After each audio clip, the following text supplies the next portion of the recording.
Hi guys, I'm here at Alabang, and Baik invited me to review the B40 and B30.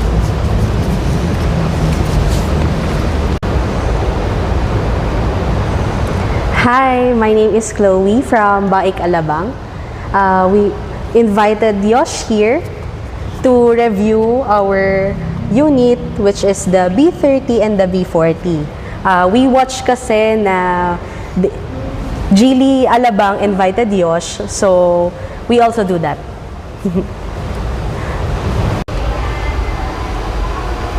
So Yosh, as you can see, we have 14.5-inch infotainment screen po dito.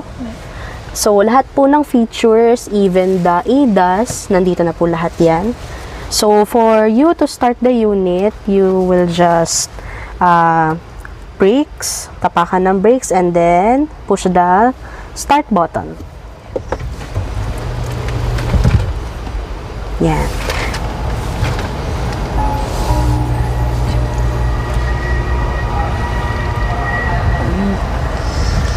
Yan. Para malaman mo na nakastart na yung unit, you can see here the ready sign. It indicates na naka-open na yung unit. Okay? So now, naka-EV mode tayo. You can also see here sa cluster natin. Yan, EV mode. And then, Is this like driving mode? yes, this one, this is the button for the driving modes. While running, even your speed is faster or slow, you can switch like that. You can see here in the cluster the driving modes. So for the 4x4, we have Eco, Sport, Wading, Muddy, Sand, Snow, then the Comfort. Then as you can see here, it has auto hold and then hill descent control. So for the ADAS of this unit, it is level 2 ADAS na. So it is advanced compared to the other units. And then this one is the hazard. So as you can see, it's more like aircraft style, no? Yeah. The handle, yan. It is minimalist, as you can see. Then, for this one, it's the button for you to open the full panoramic sunroof. Then, yes. Then, this one is for the glass. You can open it fully half. But the other one, you can open it in the to the back. Then for you to close it, sorry.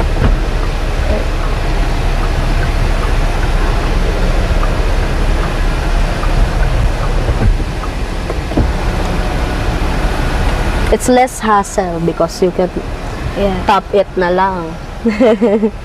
And then, so here, you will have the 2 cup holders. Then, we also have storage box here.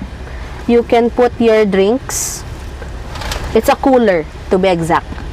So, sige, ano mo yung kamay mo dito? Diba? Meron siyang fan. So, pwede mo yang i-off, then pwede mo din siyang i-on. Ganun siya. Okay. So, the park, it's here. Pipindutin mo lang siya. So, mag-indicate din siya dito na nakapark na siya. Yan. Then, dito naman, sa steering wheel natin, ito, itatoggle mo lang to. Itong switch dito para mabago tong sa cluster. As you can see kanina, ito yung nakalagay. Ngayon, nawala yung EV mode. Ngayon, nakagas na tayo. Itong blue na yan, ito. Yan. Yung gas na yan, yun yung nag-charge sa battery. Then, yan, itatagal mo lang siya. Makikita mo rin dito yung mileage, yan. Tapos, yung tire. Then, yung music, yan. Kung anong gusto mo na iset.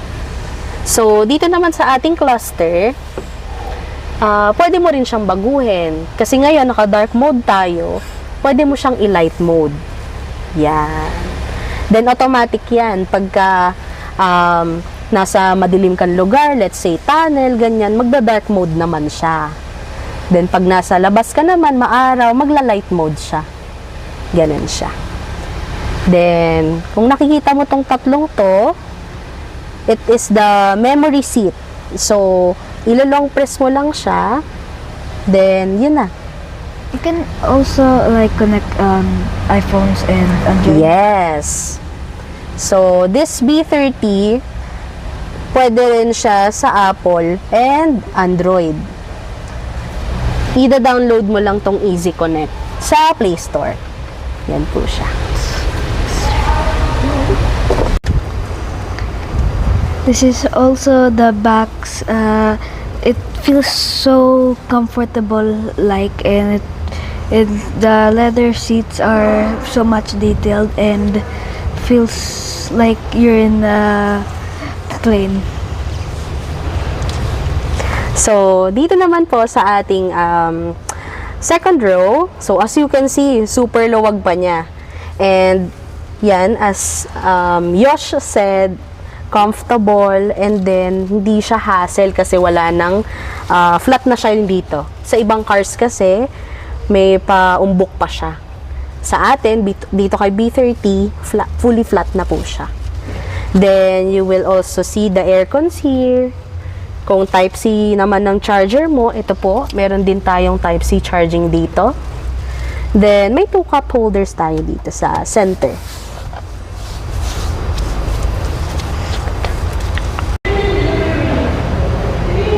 So, Yosh, trivia lang, kasi dito sa Philippines, ang mga units na BAIC, letter B na lang. Pero kasi sa China, sa Beijing itself, BJ pa siya, like BJ30, BJ40. BJ stands for Beijing Jeep. Kasi we have legal partnership with Jeep. Yan siya. Then, ito naman, kung mapapansin mo, BAIC, BAIC, pero ang correct pronunciation talaga niyan is bike, like bicycle, ganyan. Then, so, bike stands for Beijing Automotive Industry Corporation. So, yun siya. Then, to open this tailgate naman, you can switch this, itong bilog na to, or dito sa ating key. Sige, try natin yung sa key. Yan. So, automatic na siya. Hindi mo na kailangang pindutin pa. Then, dito naman sa ating tailgate, kung mapapansin mo to, dual purpose to, na pwede mo siyang gawing picnic table or tonneau cover. Para kung may ilalagay ka ditong important, ganyan, pwede mo siyang ipang cover. So, I will show you.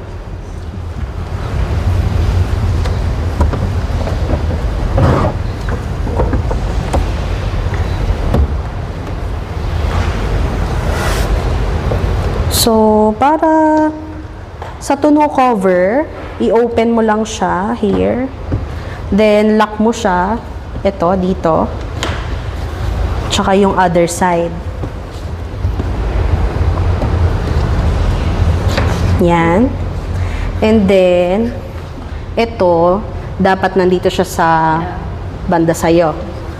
Para yung lock, mamaya, ano siya. So, excuse lang. Yan.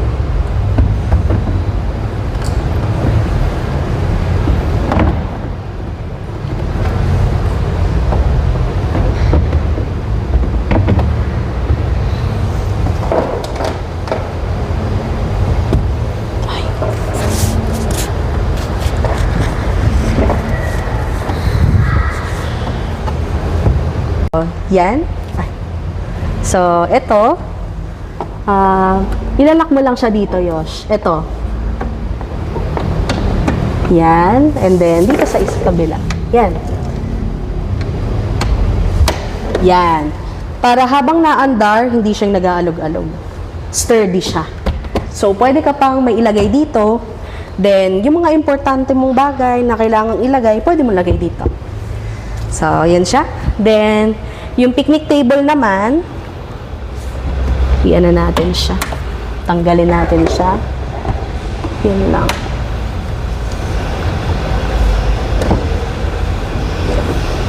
Excuse lang. Yan. So, magtataka ka, nasan yung mga paa niya? Dito mo yan makikita. Sa likod. Iaangat mo lang to para makita mo siya. Nice. Nice, no? Para magka-camping kayo ng daddy mo or ng family mo. May table na kayo.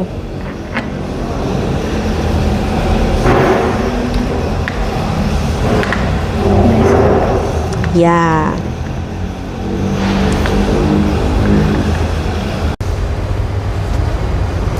So, yan. As you can see, dual purpose ang ating table / tonneau cover. So, Josh, upuan na lang. Ang kulang.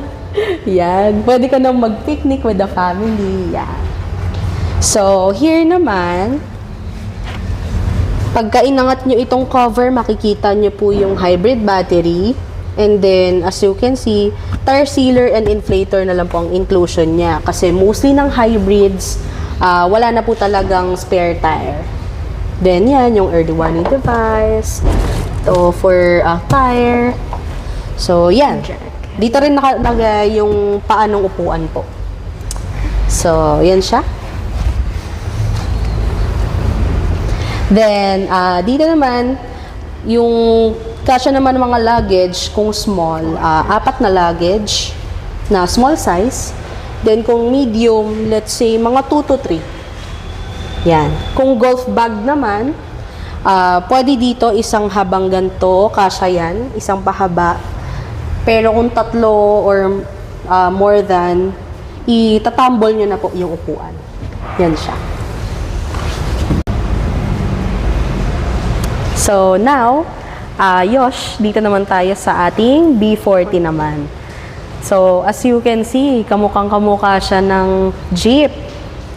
Kung trivia lang din, yan, may legal partnership din po kasi kami with Jeep. So, kamukhang-kamukha siya. And, nasa affordable price lang.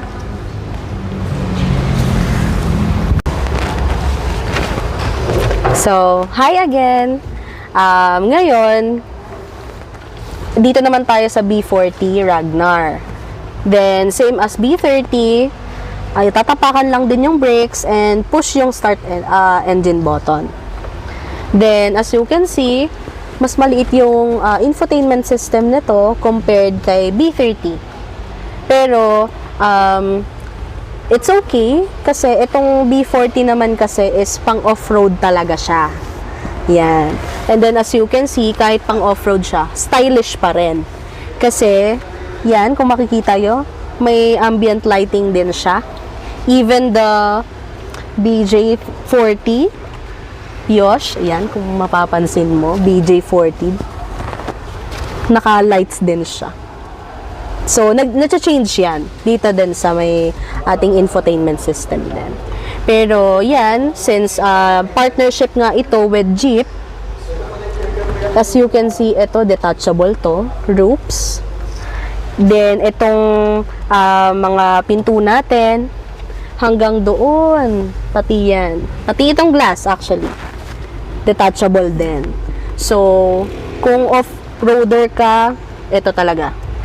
I will highly suggest this one.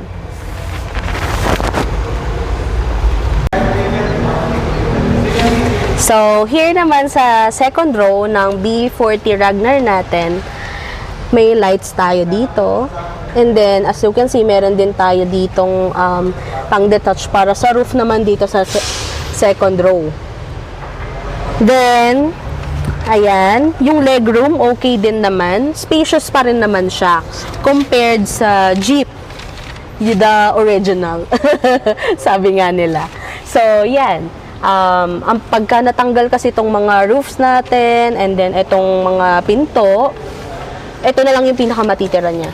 Parang bone, to be exact. Yan. Bone ng ating unit. Yan na lang siya. So, yeah.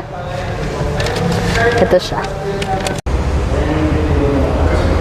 So, Yosh, what can you say about the two cars, the B30 and the B40? Well, the B40 was kinda too big and not kinda enough legroom, but the B30, it's one of my favorite ones so far, and I would like to order one, like Okay. a white one. Let me just get the documents.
So, Yosh, yung price nga pala natin for these two units, so for the B40, SRP niya is 2.368, then discount niya naman is 368,000. Then for the B30 naman, we have two variants. So for the 4x4, SRP niya is 1.888, then discount is 100,000. And for the 4x2 naman, SRP niya is 1.588, then discount niya rin is 100,000. So, yan. Mas mura na nga yung 4x4 natin. Mas makakamura ka pa kung 4x2. Kung, yun nga, if ever, kung city driving ka lang, yan. pwede ka na sa 4x2. Then, guys, my name is Amanda Chloe Moleje, Sales Executive of Baik Alabang. My number is 0947-450-5953. You can contact me if interested kayo sa dalawang cars na to. And meron pa tayong ibang other options.